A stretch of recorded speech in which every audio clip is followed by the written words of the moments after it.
Malinaw na yan para sa mga taga-mainstream media ha. Hindi nakaposas itong si Senator Rodante Marcoleta. Ang daming pwedeng hanapin, hinahanap nyo yung posas, tinitingnan nyo kung nakaposas yung mga kamay niya. Ang kakapal talaga ng mga mukha nyo. O para doon sa mga kaibigan natin ha, maghanda na kayo.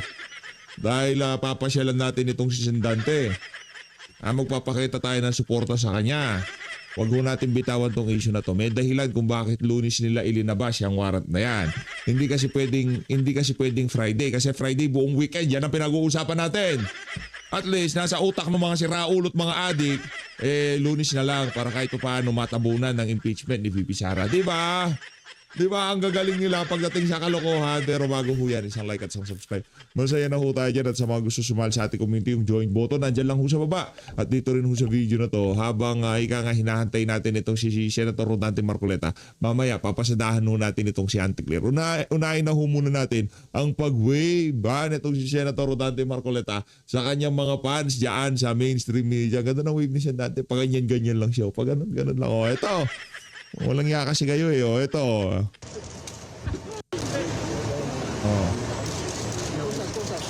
Posas, hinahanap, posas. Tignan nyo na naman kasi siraulo itong mga mainstream media na to. Ano? Walang posas yan, di ba? Ginanyan pa kayo. Ano posas? Walang posas. Di ba? Sinasabi ko sa inyo. Pahiya na naman yung mga mainstream media dito. Sinasabi ko sa iyo pa-flying kiss lang kayo ni Sendante. Yan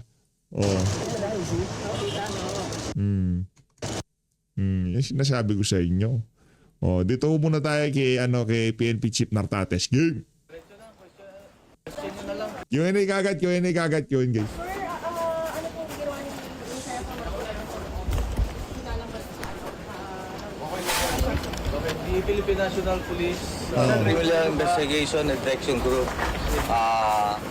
implemented the warrant of arrest issued against Senator Marcoleta and 3 others. This morning, this ADG went there and received the warrant of arrest at about 8:45 in the morning, and the arrest warrant was implemented. So right now, the usual investigation process, the booking process ay ginagawa dito sa CIDG. Pero walang tag dito, walang picture sa bagay, no. Lalabasin na yung picture ni Sendante na naka-blur yung mukha. Ganyan sila walang ya. After this, saan dadalhin po si Senator Marcoleta? Okay, of course, we will return the warrant of arrest to the issuing court, that is the Sandigan Bayan. As soon as matapos yan, i-return natin. So, sir, hindi pa alam kung wala pa po written order na ilabas. It's up to the court to decide where to commit the arrested person. Check, kumusta naman yung tatlong pang-akusado na kasama niya sa warrant? Yes, our teams are already on the way to implement, to do a known address of those personalities.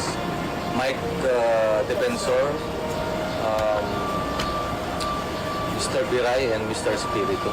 They have addresses here in Metro Manila as well as in the provinces. May mga teams naman tayo doon to look after their tracks. Ngayon, wala na magdo-donate sa mga politiko Mag-ingat kayo. Dahil lahat ng nag-donate sa mga nakalipas na panahon, pag nagbago ng hip ng hangin, sisilipin natin lahat yan. Marami hong makukulong na politiko yan nung ating nakikita dito sa ginawa na to kay Senator Rodante Marcoleta. Maraming makukulong na politiko pag nagbago na ang ihip ng hangin. Lalo na yung mga tumanggap. Plunder, marami hong plunder, uulan ng plunder. Next administration uulan ng plunder. Yan ho ang ating sinisigurado dito. Walang nagbigay ng surrender filler doon sa pagkakas o communication. Mas maganda kung may surrender. They have to surrender. Surrender sila sa nearest police station. Maganda, surrender. Alam ko pagka nag-surrender, pwede ka kahit pa paanong konsiderasyon bibigyan itong mga nag-donor na to. Kung bihira nag-donate ka lang, kasama ka sa plunder. Anak ng to ka. Nakakakilabs. And or dito sa Kamrami mismo sa CIDG. Okay. Sir, kung si Senator Marcoleta yung sa loob? Hindi na si IDG. Ano muna? Kamusta po si Senator Marcoleta sa loob, sir? Okay, mini-medical check-up siya ngayon. So, okay naman. We'll see the result. So tapos na po yung pressure niya, Senator? Kasakalukuyang minamagsat siya. Chief, yung clarify po, surrender po ba? Kasi yung sinasabi po ng lawyer niya, nag-surrender na siya since nandun na siya sa Sandigan The pa. warrant of arrest has been effected. He is arrested. Siya hindi surrender, siya hindi siya pwedeng hindi ba itong dalawang tuod sa gilid nitong Senartates. Yan mga gusto maging PNP chief ng mga yan. Ito pinaka-kupsto itong sa gilid na to. Ito pakita ko sa inyo. Ito isa to, kupsto. Ito parang ito susunod na chief PNP matatalo nito. Matatalo ito. Ito matatalo ito nito. Hindi ko alam sa kanila siya dalawa na to pero ang mga ambisyoso yan, mga gusto maging chief PNP ng dalawang unggoy na yan. Okay? Mainit pala talaga.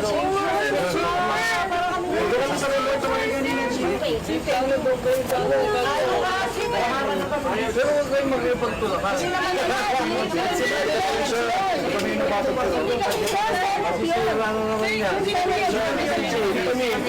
Ay, huwag papasukin yung mga yan. Chief PNP Nartates. Maninira naman yan.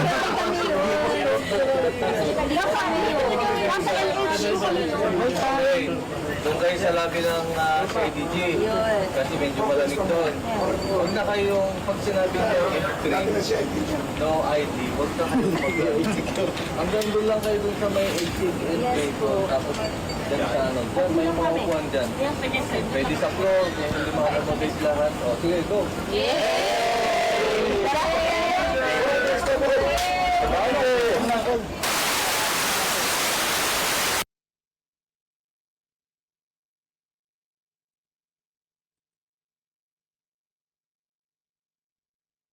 Ayan na, si Auntie Claire ho muna tayo habang iniintay ho natin yung mga kaganapan dyan sa CIDG. Auntie Claire. Unang tanong mula kay Maricel Alili. Oo, unang tanong ka agad, siyempre.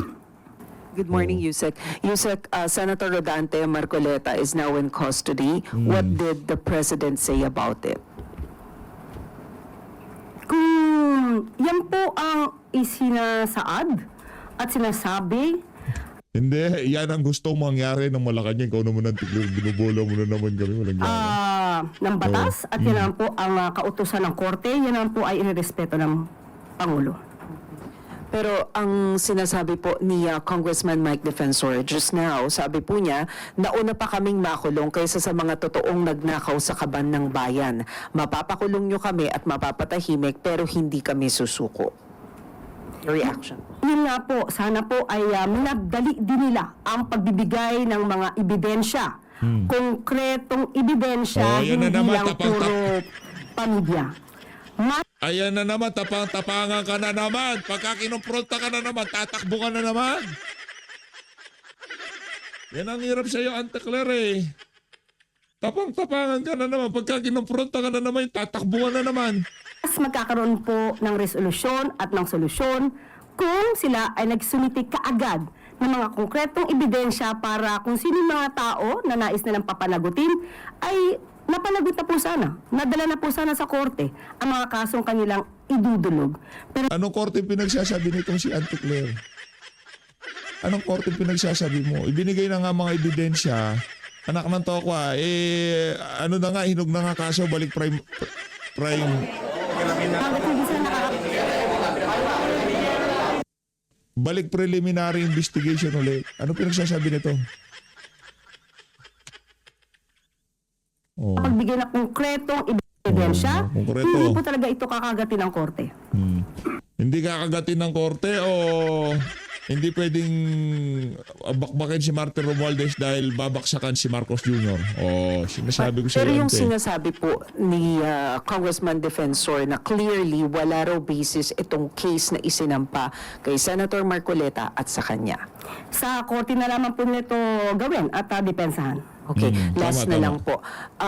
Ano po ang tingin ng Malacanang? How will this arrest if this is considered an arrest, affect the happenings in the Senate, especially na ngayong araw magsisimula yung impeachment trial against the Vice President?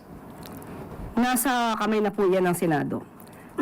Ang sa atin naman po, sa anumang pagkakataon, kung ano man ang oras, kung ano mang araw, kung ano ang sinasabi ng korte, kung mayroon silang in-issue na warrant of arrest, hindi po ito mapapahinto. Hanggat wala rin naman pong court order na maaari magpahinto sa pagpapatupad dito. So kung in-issue po ito ng korte, ito yung valid warrant of arrest, wala pong magagawa ang ehekutibo kundi ito ay i-enforce. Oh. Follow-up question mula kay Clizelle Pardilla, PTV. Good morning po, Yusek. Yusek, nakaamba pa lang po kasi yung plunder case noon kay Senator Marcoleta. Nagprotesta na po yung isang religious group. How prepared is the government for a possible backlash from the INC? Halimbawa po, malawakang protest po ulit. Tayo po Wala na.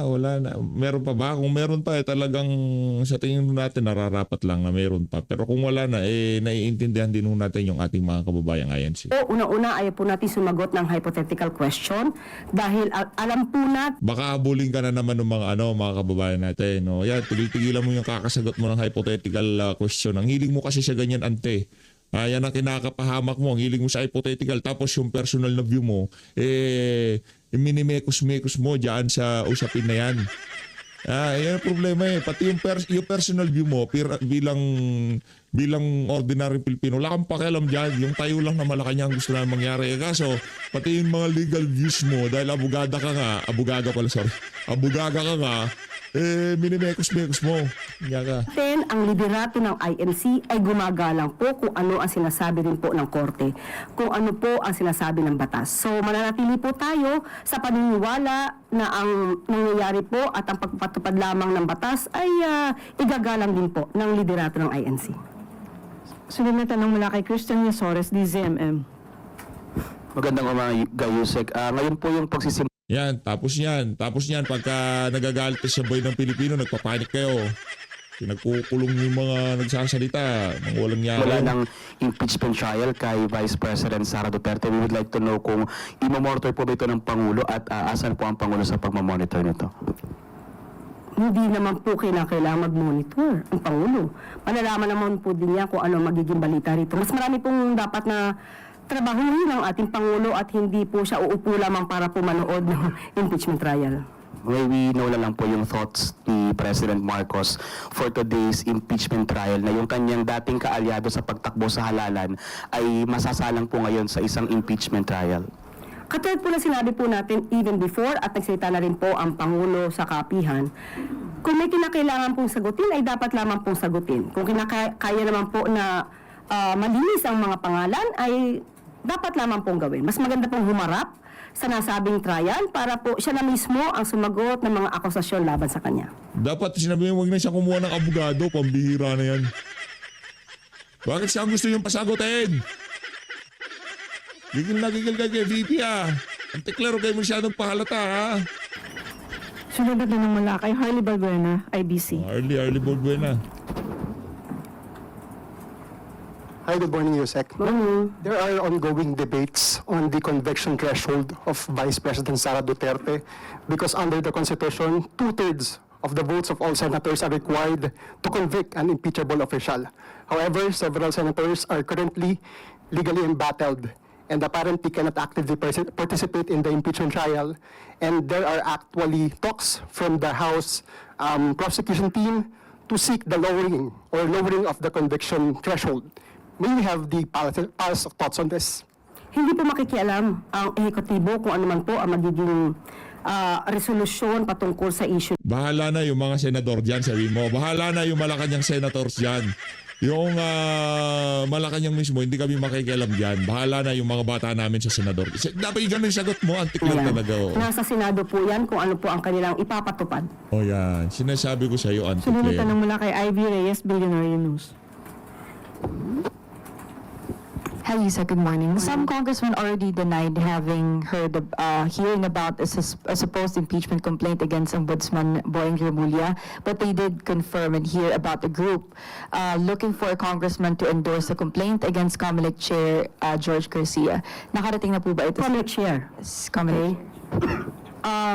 Hindi pa po siya nagiging issue sa ngayon. So hindi pa po napag-uusapan ang issue na yan. Po.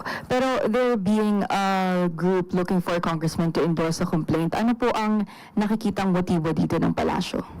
This is against COMELEC Chair? Yes. Hindi po natin nasasagot. Hindi pa po namin nababasa kung ano man yung complaint na yan. So, hindi po kami makakapagbigay ng anumang opinion patungkol dyan. Okay. Sunod na tanong mula kay Jervis Manahan, ABS-CBN. Magandang umaga po, Yusek. May mga push po ang ilang mga abogado. Sinasabi po nila na dapat daw yung mga senators facing plunder charges ay automatically masuspend at dapat daw ma-hold yung budget ng kanilang opisina, ipasarado yung opisina, pati na yung mga sahod ng kanilang mga staff ay i-hold na rin po. Ano po ang thoughts po ng Palace dito? Yan din po ay nasa kamay po ng Senado kung ano po ang kanilang ipatutupad. Masyado kasing bida-bida yung mga Malacanang press corps. Yung mga Malacanang press cartel. Siguro maraming nagiging mariwasahan na buhay ng mga reporter ngayon dyan. Kaya lahat na lang gusto magpasiklab kay Auntie Claire. Kaya pati yung mga tanong na wala na sa script, itinatanong nila para lamang makipagtsismisan dito kay Auntie. Kung wala po talagang maaaring trabaho sa nasabing opisina. Wala silang pakialam pero magkokomento siya. Si Raulo ka ba? Sinabi mo na kanina, hindi makikialam tapos magsasalita ka. It would really be unfair kung yan ang problema. Sasabihin mo, ang banat mo ganito. Hindi makikialam ang Senado. Sila ang bahala dyan. Tapos bigla ka sasagot na it would be unfair. Paswelduhan kung wala naman nagiging trabaho. But still, ang desisyon na po na yan ay magmumula po sa Senado. Hindi po ito hahadlangan o pakikialaman ng ehekutibo. Follow up lang po kasi base dun sa plunder law, hindi po ba nakalagay na dapat automatically suspended ang isang senator na arrested for plunder? Tama po ba, ma'am? Dapat po ganon. Dapat po ganon. But still, sabi nga po natin, ito po ay nasa kamay ng Senado dahil marami rin po talaga maapektuhan ng mga empleyado.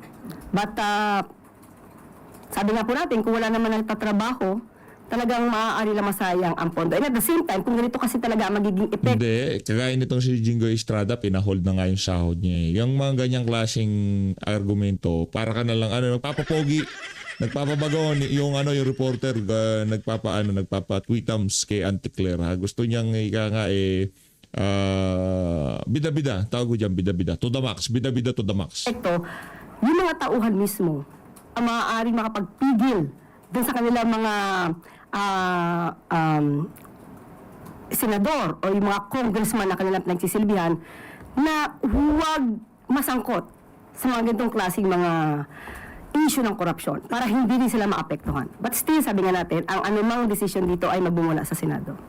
Thank you po. Sunod na tanong mula kay Tino Maralit ng Manila Times. Good morning, Yusek. AFP Chief of Staff Romeo Browner is set to retire in 2 weeks. May naibigay na po bang listahan sa Ay magre-retire na si Browner? Oo, mayaman na yan si Browner. Big time na yan si Browner. Kahit mabuhay pa na 10 ulit yan, tapos mag-retire siya na 10 ulit, mayaman na yan. Pangulo on the possible candidates for his replacement? Sa ngayon, wala pa po na ipapaabot sa atin. So, wala pa po ako mabibigay sa inyo kung meron ng ganung impormasyon. Ano po kaya yung mga non-negotiable qualities of an AFP chief ang hinahanap ng Pangulo?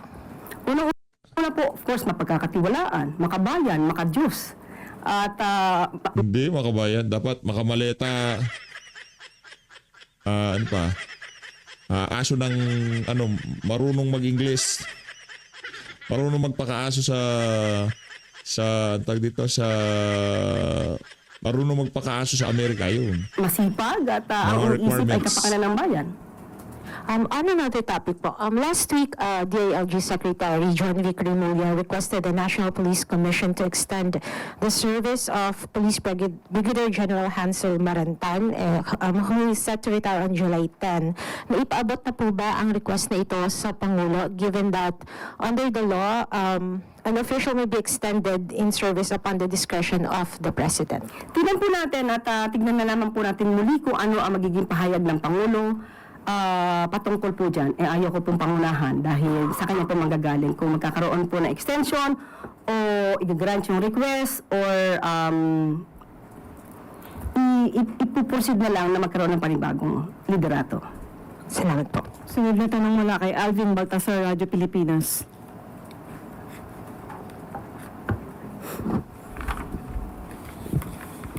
Isa na maibalang ko ng konti. Expected po na papasok sa Philippine Area of Responsibility yung Super Typhoon either bukas or Wednesday. Meron na po bang directive dito si Pangulong Marcos? Yeah. Nakausap po mismo natin at humingi po tayo. Dapat pagkaganyan yung mga ganyang klaseng tanong at tinatanong sa Malacanang press cartel. Mga bagyo kasi delikado yan. Ng komento mula sa NDRRMC at ito po ang mga ipinag-utos. Una-una, conduct pre-disaster risk assessment scenario meetings and keep NDRRMC and RDRRMC response clusters on standby. Robust and widest alert warning. Ayan. Pagka robust pinag-uusapan, sa tingin ko ang sasalansan dyan si Erwin at saka si Rapi Tulfo. Endorser yun eh. And information campaign across all channels and platforms. Yan. Implement preemptive evacuations in high-risk areas. Yan. Secure safe evacuation Pag mag-epala, Antiklar ha, marami nakabang sa labas, mahirap na ha, dangerous. centers and set up livestock equipment zones. Preposition rescue teams, relief goods, and essential supplies, including special needs. And identify alternate routes. Enforce sea travel bans and inspect critical infrastructure. And provide early assistance to vulnerable sectors and monitor public health risk like flood-related diseases. So ito naman po ay whole of government approach. So lahat po ng ahensya na involve, kailangan pong kumilos. Yan po ang utos ng Pangulo. Yusek, babalikan ko lang yung naging foreign trip sa Canada. Yung experience nyo doon sa Canada. Kasi may mga nababasa sa social media na mayroon allegedly mga efforts na i-deport daw yung mga na-involved doon sa tawagin na lang nating nag-confront sa inyo. Base doon sa pakikipag-ugnayan sa DFA kung meron man, totoo po ba yung magkakaroon ng deportation dito sa mga involved? Yung nangyari po kasi ito, hindi po ako nagsumbong. Hindi ko po agad ito pinaalam. Dahil wala po sana akong balak na palakihin. Makontawa. I-deport, naglabas ka lang na sa loobin mo, pati ba naman doon, pati yung pagiging diktador nyo, gusto yung ilang miyerda? Pero nung dumating kami sa Philcom, mas marami pang kumalat na mga balita na hindi namin alam na kumalat na pala yung video. So doon lang namin nalaman na talagang balak or parang may agenda sila na ito ay ipakalat. So dahil dyan, mas nakita ng iba nating mga kababayan yung mga ginawa nila na hindi maganda habang kami ay nagtatrabaho sa bansang Canada. Trabaho. Definition ng trabaho kay Antiklar, paggawa ng reels eh. Yung sinasabi ko, trabaho, gawa ng reels. So, hindi din po tayo nagsabi, kahit na kay Secretary Dave Gomez, wala dahil after namin na-experience yon ay dumiretso na kami sa ibang venue para matapos yung aming video shoot para sa pag-present ng highlights ng ginawa ng Pangulo sa Canada. So, nalaman na nga lang namin dahil kami pa yung sinabihan na may kumakalat na video. Hindi po tayo nagsumbong. Hindi po natin alam kung merong gagawing aksyon ang Philippine Embassy, ang ambassador at ang Consul General sa Canada. Pero as far as I'm concerned, wala po kaming isinumbong. Nagkataon lang po na kumalat siya siguro dahil sa ibang mga kababayan natin. At the same time, siguro yung kumuha ng video, yun talaga yung purpose nila. So, wala kaming kinuhang video. Ngayon ano na yan, panakot na yan ha. Kalmahan nyo lang, wag kayong pagka nakita nyo si Marcos Jr. sa anumang bansa, wag nyong habulin si Auntie Claire ha kasi madideport kayo. Hindi po galing sa amin ang video, sa kanila po mga galing. ano, mga galawan diktador no. So kung ano po ang magiging tugon dito ng DFA, mas maaari po siguro na i-address na lamang natin ito kay Secretary Tess Lazaro. Sa last point regarding this, nagkaroon ng reaction si Senator Robin Padilla at ang sabi niya sa inyo, wag daw kayo maging balat sibuyas, saying that public service comes with scrutiny and even insults. Opo, mas maganda po sana kung nagsalita muna si Senator Robin Padilla at inalam niya ang buong kwento bago siya nagsalita na balat sibuyas. Una-una, katulad ng sinabi ko kanina, hindi po kami ang nagpakalat ng video. Wala po kaming balak na ito ay palakihin. Pero lumalabas na sila yung Hindi nga kasi hindi naman pinakalat o kumalat. Binibidyohan ka. Kumbaga naka-live yun. Binibidyohan ka kaya kumalat. Pero hindi pinakalat. Kumalat. Maraming nag-share. Pambihira na. malamang yung sino ang nangharas o gumawa ng dito sa amin sa Canada, sila yung nagpakalat ng video para sa kanilang content na i-spread nila sa kanilang mga kaalyado o sa mga troll. Hindi, kumalat. Marami nag-splice ng video. Ako ba, ininombrahan ba ako na ikalat yon? Hindi. Kasi ano talaga siya, kapanaw-panood ka nga na makita ang sambayan ng Pilipino. Yang pagiging kups mo. At pangalawa, hindi kami. Never kaming kumuha sa video. Makikita niyo po, may mga dala kaming papel dahil kami ay gagawa sana ng isang video shoot. At pangatlo, hindi kami nagsumbong. Hindi kami ang nagpaunang magpakalat ito. Nung nadudoon po ako kasamang MPC during dinner, sabi po sa akin ni Ivan Mayrina kung ako ay sasagot. Ang sabi ko, wag na lang palakihin, hindi na ako magbibigay ng anumang komento. Pero nabasa ko po kasi yung message ni Ivy. Tinatanong niya ako ano ang komento ko sa nangyari. So, since hindi naman ako makakasagot agad sa MPC sa Manila, so sabi ko ngayon kay Ivan, sige, sasagutin ko na lang, then kayo na lang ang mag-share sa MPC Manila. Yun lang po ang naging daan para sumagot ako, pero initially ayoko sanang sumagot. Ngayon, pag-uusapan ba ang balat sibuyas? Unang-una po, siguro mas maganda na masabi niya rin ito, or mismo ni Senator Robin Padilla sa sarili niya. Dahil hindi po tayo balat sibuyas, hindi po tayo umaalma, katulad ng ibang ginagawa na tinaasan lang ng boses dahil sa kanyang pagsisingit. Ay, sinasabi ko na. Yan na sinasabi ko. Sen Robin, binabanatan ka. Oh. Politiko yon. Ito, politiko versus taong bayan. Yun, merong house rules. Merong proper quorum. Ngayon, kalsada yon. Labasan na sa loob ninyo. Nang nangyari, ikaw tumakbo. Or pag-interrupt sa pagsasalita ng isang senador ay biglang umalma na at medyo nag-alboruto. Yan po ang totoong balat sibuyas. But at the same time, hindi ito issue ng pagiging balat sibuyas. Issue ito ng mga Pilipino na nagpapakita ng kagaspangan ng ugali. Sinabi po natin na karapatan ng bawat isa ang freedom of expression. Pero, ang pagsasabi ba, so magandang itanong natin ito kay Senator Robin Padilla, ito tolerate niya ba Wala na. Hindi, marami nang hindi naniniwala sa'yo kasi ika nga nagsumbong ka sa pulis Di ba? Crybaby ka Kung sanang hindi ka crybaby, maniniwala ka sa mga sinasabi mo. Kaso ang problema, crybaby ka. mga kapwa niya Pilipino o maybe kaalyado niya o ang naratibo katulad ng kanyang mga kaalyado. Yan nga, crybaby ka Ang mga nga. salitang, mamatay ka na sana. Sinabi ba sa'yo yun? Pakasok doon na yung pagiging kups mo kaya ginanon ka. Kaya ang pagmumura na PI,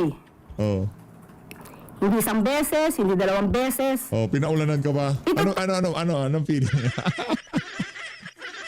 babalitaan lang pala tayo nitong si Auntie Claire kung ano yung kanyang mga naramdaman, no? Noong mga tagpong ika nga kinompronta siya ng sambayan ng Pilipino diyan sa Canada, no? Ayos yun. Tolerate na ba yan? Kasi pag tinolerate natin yan, ang masasabi ng mga kabataan ngayon, tama lang palang magmura Oh. at magdasal ng kamatayan ng iba. Hindi, yung ano yun, due to frustration, ika nga. Sa, ika nga, parang buwisit na yung ating mga kababayan. Pero yun ba ika nga talagang ilinabas lang nila yun dahil sa wala lang. Yun ang ika nga representasyon ng damdamin ng mga Pilipino ngayong mga panahon na ito. Ngayon, kung nasaktan ka dahil binigyan ka ng isa ng mga kababayan natin OFW o mga kababayan natin nakabase na diyan sa Canada, huwag masyadong bala sibuyas. Okay? Kaya ba hindi niya man lang pinagsasabihan o hindi man lang niya inalarmahan ang Vice Presidente nung ito ay nagmura? Minura ng Pambira, ikaw minura. Kinall out kasi ni Senator Robin Padilla. Tapos ngayon, kinonekta mo kay VP Sara. Palakpakan natin na si Auntie Claire. Palakpakan natin. Kakaiba ho talaga tong ang auntie na to. Sa lahat ng auntie, ito'y nakakabuisit. minura ang Pangulo natin at pinagbantaan pa ng buhay. Yan ba ay natotolerate ni Senator Robin Padilla para sabihin na balat sibuyas ang isang tao? Yan. Parang nakikita ko lang si Senator Robin habang pinapanood niya to. Natatawa lang siya. Talagang ating Auntie Claire. Alam niyo ba mga kababayan, kung wala si Auntie Claire sa Pilipinas, kung wala ito, kung hindi ito ang ginawang tagapagsalita ng Malacanang, ano ho tayo? Napakalungkot ho ng bansa natin ngayong mga panahon na to. Kaya lang naman sumasaya ang Pilipinas kasi nandiyan si Auntie Claire. Kaya para sa mga kababayan nating OFW, huwag na ho kayong magalit kay Auntie Claire. Huwag na ho tumaasan yung mga high blood pressure sa kanya. Ano lang yan. Kung baga lumilipas lahat yan, pagdating ng panahon, yung galit nyo yan, mapapalitan ng awa. Di ba? Mapapalitan ng awa yan dahil pati ho yan, marami siyang pananagutan. I-balansin nyo na lang ho mga kababayan. Kung galit na galit kayo kay Auntie Claire ngayon, darating ang panahon, mahaawa naman ho kayo sa kanya. Kaya ano nyo na lang, Huwag nyo na lang kung ipanalangin ng kung ano mang kasamaan itong si Ante. Di ba? Ano lang naman yan, lumilipas ho lahat ng bagay. Okay? Yung kaangasan niya na yan, meron ho siyang kalalagyan. Ramdam ko sa sama ng loob ng ating mga kababayan. Ramdam ko ang galit nila dito sa Auntie Claire na to. Ha? Pero huwag nyo nang ipanalangin na sana mamatay na siya. Huwag ganun. At meron pa po akong nabasa, kung tama ang aking basa sa isang post ng SMNI News Online. Uy, kinote yung SMNI News Online, pambihira, saludo ha. Isa sa pinakamapagkakatiwalaang network ngayong mga panahon na to. Okay? Yan o, SMNI Online. Ito ang sinabi daw ni Senator Robin Padilla. Yan. Pinili natin ang trabahong ito, kaya tanggapin natin lahat ang pag-aalipusta. Dahil ang bayan ay ibiningit na natin sa kawalan. So ulitin po natin, ang pag-aalipusta ay normal pero hindi ang pagmumura at hindi yan ang problema, napaka-insensitive nyo eh. Hindi nyo man lamang itanong sa mga sarili nyo, ano ba ang naging saan ang gagaling yung mga nagmumura sa inyo, yung mga bumabana sa inyo. Alamin nyo yung pang pinanggagalingan ng ating mga kababayan para kahit pa paano in touch kayo sa reality. Hindi kayo kumbaga, sumobra na kayo. Hindi nyo na maging yung damdamin ng ating mga kababayan. Hindi nyo man lamang kumustahin kung, ba't nyo ako minumura nangyari? Dito ka, ba't nyo ako minumura? Ano bang ginawa ko? Di ba, ganun lang naman Pambihira. ang pagdarasal ng kamatayan ng ibang tao. Hindi po yan maka-Pilipino, hindi po yan maka-Diyos, at hindi po yan makabayan. Para doon sa mga hindi nagmumura, yung sinasabi nila makabayan sila, tapos sinasabi nila maka-Diyos sila, tapos behind the scene mga magnanakaw sila. Kayo na lang. Ayaw kong maging ganun. Yung magmura na ho kayo. Walang problema yan. Magmura ho kayo hanggat gusto nyo. Basta wag lang kayo magnakaw. Huwag nyo lang lokohin na sambayan ng Pilipino. Huwag nyo lang isilid sa maleta yung pera ng sambayan ng Pilipino. Magmura kayo hanggat gusto nyo. Wala akong problema dyan. Diba? Yung pagmumura, personal yan. Kung gusto magmura, meron ka nararamdaman, masama ang loob mo, galit ka, ilabas mo. Okay? Wala ako, hindi ko kayo binabawalan dyan. Tayo minsan napapamura rin naman. Pero yung pagmumura at yung pagiging Pilipino at pagiging gustong mailagay sa tamang landas ng bansa na to ay napuputol dun sa yung pagmumura. Napakalaking kalokohan ho niyan mga kababayan. Binubola na naman ho kayo.